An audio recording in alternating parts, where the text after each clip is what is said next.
असं आहे की सध्या निंबाळकर हे महायुतीचे उमेदवार फिक्स झालेले आहेत आणि निंबाळकरांनी कामं केली नाहीत असं त्यांचं मत असेल तर निंबाळकरांनी या 5 वर्षात पाण्याचा जो बॅकलॉग आहे तो पूर्णपणे भरून काढलेला आहे। 50-55 वर्ष ज्या मोहिते पाटलांनी आम्ही मतं दिली त्यांना आणि त्यांनी आमचं पाणी पळवलं, त्याचबरोबर शेकापला पण मतं दिली, त्यांनी पण आमचं पाणी पळवण्यासाठी थोडा हातभारच लावला आहे मोहिते पाटलांना।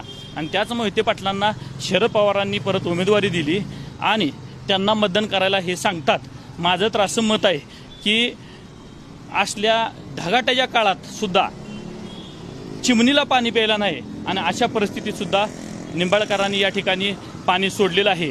आणि माझं असं मत आहे की आमचं मत दीपक आबा साळुंखे पाटील बापू सांगतील त्याच उमेदवाराला मत असेल आणि विकास कामाला आमचं मत आहे। जे धैर्यशील मोहिते पाटील म्हणतात की काय कामं केली त्यांनी येऊन तालुक्यात